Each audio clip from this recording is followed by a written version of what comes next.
Hola chicos, ¿qué tal? ¿Cómo están? Mi nombre es Kevin Rivas, yo soy estudiante de cuarto año de Medicina de la Universidad de El Salvador.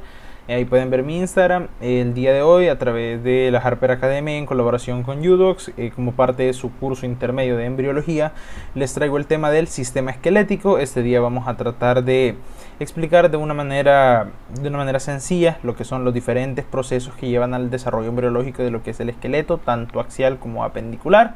Espero poder hacerlo de una manera digerible y yendo a los puntos más sencillos y más importantes, no a todos los detalles. Bien, para empezar, el día de hoy vamos a ver el desarrollo del esqueleto axial, que pues es cráneo, costillas, esternón, clavícula, columna vertebral, etc. Y el esqueleto apendicular, que son las cinturas, eje escapular, pélvica, las extremidades, etc. Bien, para empezar tenemos que hacer algunos recordatorios.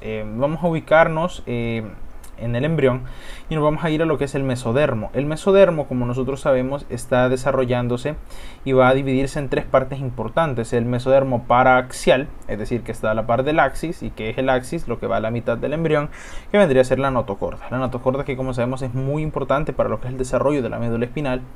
Entonces hay que recordar esto muy importante. Desde un inicio el mesodermo está alrededor de la notocorda. No lo olviden porque va a ser más importante más adelante. El mesodermo paraaxial, mesodermo intermedio y mesodermo lateral.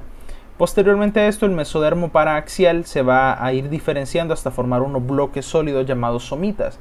Y estos a su vez se van a diferenciar en tres partes principales, que son el esclerotoma, el miotoma y el dermatoma. Esto es muy importante porque cada uno de estos componentes va a dar lugar a diferentes estructuras en el sistema óseo. Así que vamos a iniciar con el desarrollo del esqueleto axial. Específicamente nos vamos a situar en este desarrollo que les había mencionado, así que nos vamos a ir a lo que es el esclerotoma. El esclerotoma va a comenzar, por así decirlo, una diferenciación alrededor de la tercera, cuarta semana. Va a empezar a diferenciarse y a formar lo que nosotros conocemos como el tejido conjuntivo embrionario, que también va a recibir el nombre de mesénquima. Este mesénquima tiene la capacidad de diferenciarse en ciertas células, como son condroblastos y osteoblastos. Esto es muy importante porque quiere decir que el mesénquima se diferencia en células productoras de cartílago y de hueso, y que es lo que a nosotros nos importa para el desarrollo del sistema esquelético. Entonces, el esclerotoma se va a formar en mesénquima. A su vez, este mesénquima, ¿sí?, no va a tener esta acción formadora únicamente en el esclerotoma. Una vez hecho mesénquima, este tejido conjuntivo embrionario puede ir y tomar función, adueñarse y dirigir a ciertos componentes del embrión a que realice ciertas funciones. Y entonces este mesénquima va a actuar sobre el mesodermo, parietal, ¿sí?, sobre la hoja parietal de la placa lateral de mesodermo. Entonces, si ustedes recuerdan, teníamos aquí atrás, bien, teníamos el mesodermo paraaxial, intermedio y lateral. Entonces el mesénquima va a poder actuar sobre el mesodermo lateral, así como también lo va a hacer sobre el esclerotoma, que bueno, es el mismo mesénquima, y también lo va a hacer sobre las células de la cresta neural. Entonces, tanto la cresta neural como el mesodermo lateral, como directamente el mesénquima, van a formar diversos elementos dentro del sistema esquelético, incluido también, y cabe mencionar, los somitas. Los somitas también van a tener cierta función en el desarrollo esquelético. Entonces, muy bien, una vez este mesénquima adquiere esta capacidad y se diferencia, se va a diferenciar en dos tipos de células, en condroblastos o en osteoblastos. Si se convierte en osteoblasto, quiere decir que en ese tejido específico el mesénquima va a tener la capacidad de convertirse automáticamente en hueso. Es decir, que no va a haber ningún paso intermedio entre mesénquima y hueso. A este proceso lo vamos a llamar osificación intramembranosa. ¿Sí? No lo olviden. La osificación intramembranosa va a ser el paso de mesénquima a hueso. ¿Sí? Entonces esto es muy importante. ¿Y a dónde va a suceder este tipo de osificación?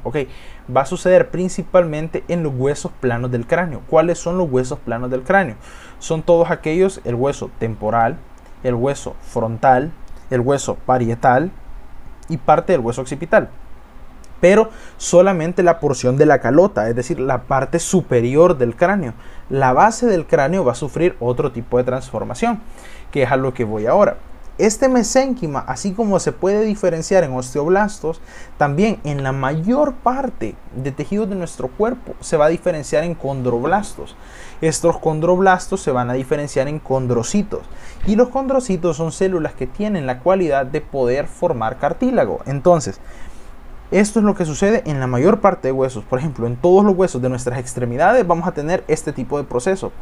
Entonces el mesénquima se convierte a condroblasto, el condroblasto a condrocito y el condrocito forma cartílago.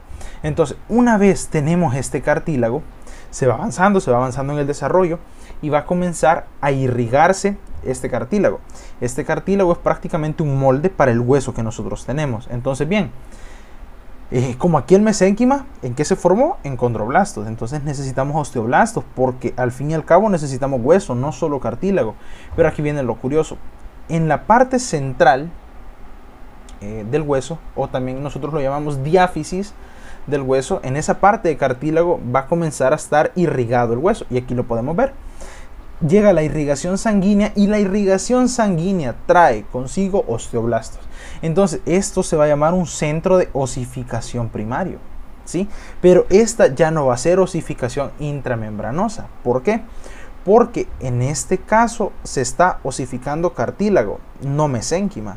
¿Cómo se va a llamar este proceso entonces? Osificación endocondral. Eso quiere decir dentro del cartílago. El cartílago lo estamos convirtiendo en hueso a través de esta irrigación que trajo los osteoblastos. Normalmente esta formación de hueso inicia en la diáfisis. Por eso es que al momento del parto la mayoría de huesos en su diáfisis ya no hay cartílago, es completamente hueso. Pero aquí viene lo curioso. Luego de esto vamos a tener centros de osificación secundarios. Esto quiere decir que este vaso sanguíneo irrigó el centro y aquí pueden ver, ya es hueso. Esto ya es hueso por completo, la diáfisis. Pero a las partes, a los extremos del hueso, digamos que este hueso es el fémur, ¿sí? Digamos que es el fémur. En sus extremos ahora van a ver otras ramitas de irrigación y eso ya son centros de osificación secundarios, que últimamente también van a ser hueso. ¿Y qué es lo que nos va a quedar? Solo unas banditas de cartílago, que nosotros las vamos a conocer como placas de crecimiento. Y entonces estas son el fundamento de cómo es que los huesos en el niño van a ir creciendo, porque se dejó un poquito de cartílago. Este cartílago va a poder ser un centro de osificación secundario en el futuro, y a medida se dé el crecimiento se va a dar ahí una osificación endocondral que va a terminar de formar el hueso e irlo alargando. Entonces este es el proceso de osificación endocondral. Bien, entonces ahora que ya mencionamos eso, vamos a ir directamente a lo que es la formación del cráneo. ¿Cómo se forma el cráneo? Bien, para empezar y nosotros definir de dónde se forman todos los componentes del cráneo, tenemos que tomar en cuenta dos cosas. Tenemos dos componentes del cráneo: el neurocráneo, ¿sí? Entonces el neurocráneo y el viscerocráneo, ¿sí? ¿Qué es el neurocráneo? El neurocráneo es la capa protectora alrededor del encéfalo, ¿sí? Lo que protege al encéfalo. Y el viscerocráneo son los huesos de la cara, ¿sí? Son los huesos de la cara y la base del cráneo, ¿ok? Entonces, bien, vamos a avanzar esto. Para empezar, el neurocráneo. El neurocráneo se va a dividir en dos también. Entonces tenemos neurocráneo y viscerocráneo. Pero el neurocráneo va a tener un neurocráneo membranoso y un neurocráneo cartilaginoso. ¿Ok? Entonces, el neurocráneo membranoso, por su nombre, va a sufrir osificación intramembranosa. Y el neurocráneo cartilaginoso, osificación endocondral. ¿Ok? Entonces, ¿cuál es el neurocráneo membranoso y cuál es el neurocráneo endocondral? Bien, el neurocráneo membranoso es este que tenemos aquí. El neurocráneo membranoso va a ser todo aquel parte del cráneo que forma la calota, la parte de encima y parte del occipital. Sería el hueso frontal, el hueso parietal, la región petrocentral, esta parte aquí del hueso occipital. Eso es, la parte de encima, la calota craneana. Ese es el neurocráneo membranoso y sufre osificación intramembranosa. Aquí podemos ver cuando se está dando ese desarrollo del puro mesénquima van saliendo esto llamada espículas óseas, y estas espículas óseas son las que van abarcando y formando lo que es este neurocráneo. Pero también nosotros vamos a tener lo que es el neurocráneo cartilaginoso, que es este de aquí, el neurocráneo que forma los huesos de la base del cráneo. este va a sufrir una osificación endocondral. Y ahora bien, ¿qué significan este color azul y este color rojo? Es el origen de estos elementos. Y ahora aquí viene lo importante. En el neurocráneo membranoso vamos a tener que todos estos huesos, aquí no todos son el neurocráneo membranoso, pero todos estos que están en azul provienen de lo que es el neuroectodermo. Provienen del neuroectodermo, ¿sí? De la placa neuronal. Lo rojo viene del mesodermo paraaxial de los somitas. Y esto amarillo, vamos a verlo luego, pero viene del mesodermo lateral. Bien, entonces igualmente aquí esto proviene de la cresta neural y esto proviene del mesodermo paraaxial de los somitas. De ahí es que se van desarrollando estas partes del cráneo. Bien, ahora vamos con el viscerocráneo. Y el viscerocráneo es muy común. Este sufre una osificación, sufre un proceso de osificación tradicional, endocondral, no va a sufrir intramembranoso. Pero aquí viene lo más importante de esto. ¿Cuál va a ser el origen? Porque el viscerocráneo no viene ni de la cresta neural ni de los somitas, sino que viene de alguna parte del mesodermo lateral, pero en especial de los arcos faríngeos. Los arcos faríngeos ustedes lo van a ver en el desarrollo de la caries del cuello, es otro tema que va más a fondo, pero en sí los arcos faríngeos son estas estructuras en el embrión. Y entonces de estos arcos faríngeos se va a desarrollar el viscerocráneo, que forma principalmente los huesos de la cara y algunos huesos en la parte del cuello. Entonces es muy importante y aquí vamos a ver cuáles son esos desarrollos. Bien, tenemos el primer arco faríngeo, que va a ser el arco maxilar. Aquí lo conocemos como prominencia maxilar. Luego tenemos el arco mandibular, donde tenemos una estructura embrionaria llamada cartílago de Meckel.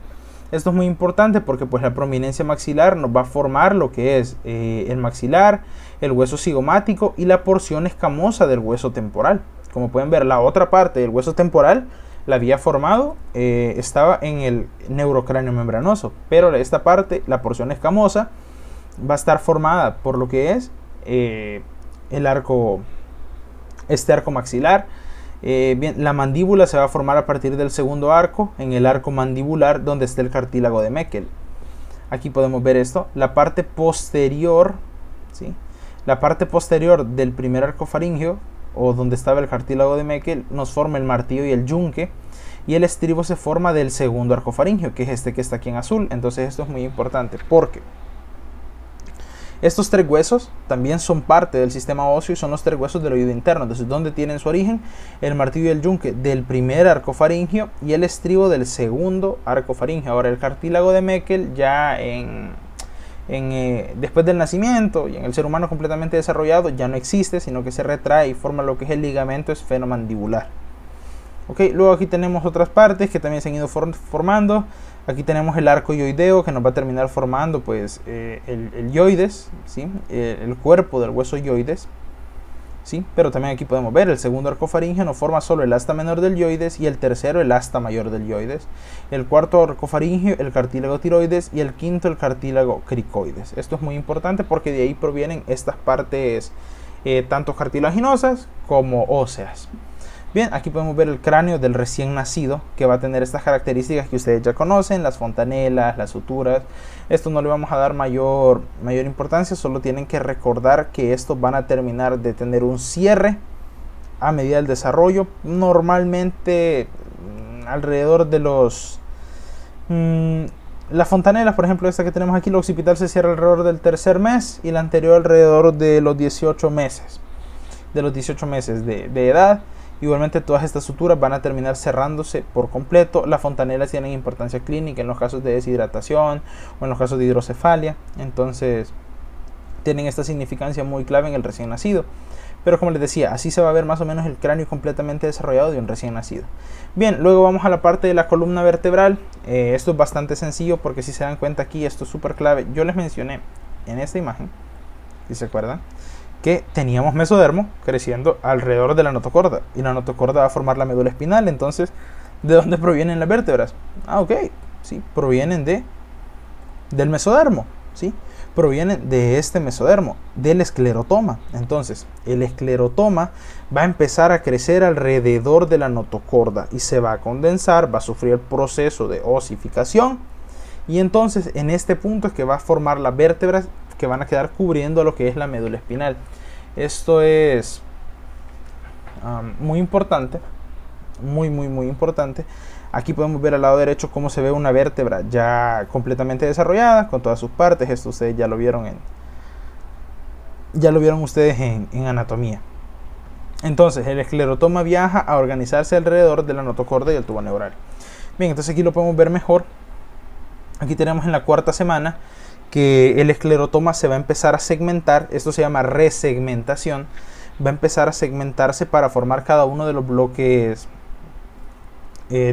vertebrales, y entre cada segmento va a ir quedando una cierta porción de mesénquima intersegmentario. Entonces, bien, estos bloques azules que vemos alrededor de la notocorda son esclerotoma, ¿sí? Son esclerotoma. Y también va a quedar una cierta porción de mesénquima entre cada uno de esos bloques, llamado mesénquima intersegmentario. Entonces esto es muy importante, porque en esta parte, ¿sí? En esta parte se va a dar algo muy curioso, y es que se va a dar una proliferación de la mitad caudal del esclerotoma, ¿sí?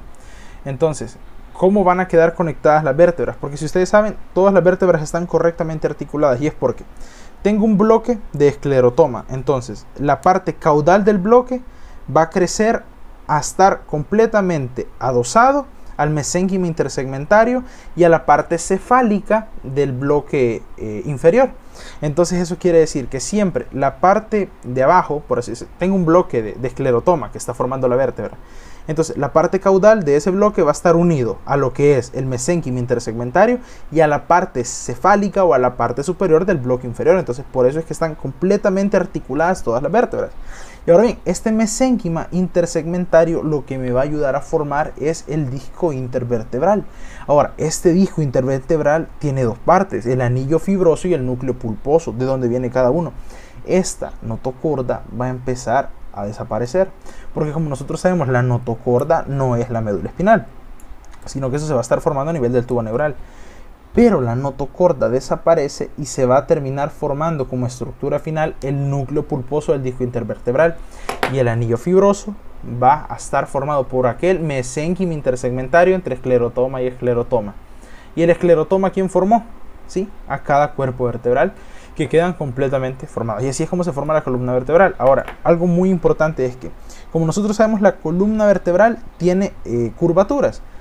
Hay dos curvaturas primarias y dos secundarias. Las dos primarias son las que se tienen al momento del nacimiento, y son la curvatura sacra y la curvatura torácica. Pero luego del nacimiento, en diferentes hitos del desarrollo infantil, se van a formar las curvaturas secundarias. Entonces vamos a tener que la primera curvatura secundaria que se forma va a ser la curvatura cervical, y esta se va a formar cuando el niño comience con los movimientos de cabeza y cuello. Y posteriormente, cuando el niño comienza a caminar, se formará la curvatura lumbar. Y entonces este sería el desarrollo de lo que son las vértebras. Aquí también podemos ver que tenemos los nervios espinales, las arterias intersegmentarias que van cruzando entre cada bloque. Por eso es que terminan yéndose entre estos diferentes agujeros de conducción que tenemos nosotros en las vértebras. Pero eso es parte de anatomía macroscópica. Bien, otra cosa importante, vamos a tener formadas de mesénquima bandas esternales, que son las que van a terminar formándonos el esternón. Las bandas esternales son hasta cierto punto cartilaginosas, son formas de mesénquima que luego prolifera y forma cartílago. Estos cartílagos se unen en un primer esbozo o cuerpo del esternón, que posteriormente sufre un proceso de osificación para formar la estructura que nosotros ya conocemos. Lo que se forma de último es el apófisis sifoides, que se termina de osificar posterior al nacimiento. Luego tenemos el desarrollo de las costillas, que las costillas van a estar muy asociadas a lo que es el desarrollo de las vértebras torácicas. En las vértebras torácicas vamos a tener apófisis costales, donde se va a dar el desarrollo de los cartílagos costales, y a partir de ellos el desarrollo de la osificación de lo que son las costillas. Entonces lo importante que deben de saber es eso, que la costilla se forma a partir de la apófisis costal de la vértebra torácica en desarrollo. ¿Ok? Y pues eso sería principalmente la parte del esqueleto axial. Ahora vamos a ir al esqueleto apendicular. Y el esqueleto apendicular, como ya les dije, son principalmente las extremidades. Entonces aquí podemos ver nosotros cuando aparecen primero a las 4 semanas, nos localizamos aquí en la figura A. Tenemos evaginaciones a lo largo de la pared corporal que dan lugar a crestas, ¿sí? Estas crestas. Luego tenemos aquí en la imagen B, a las 5 semanas, las extremidades alcanzan la fase de yemas. Ya tenemos yemas de las extremidades superiores e inferiores. En la imagen C, a las 6 semanas, tenemos placas de manos y de pies. Estas plaquitas que ya son en forma circular. Y a las 8 semanas se están formando los dedos de las manos o pies. Muy importante es que se nos van a formar primero las extremidades superiores y 1 a 2 días después las extremidades inferiores. Bien, ahora, ¿cómo se da esta formación? Bien, como nosotros sabemos,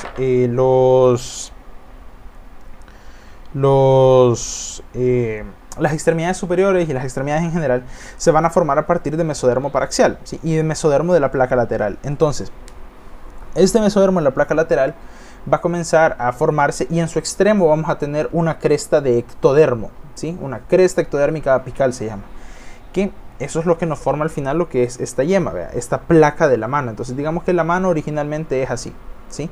Es una pelota. Entonces aquí la podemos ver.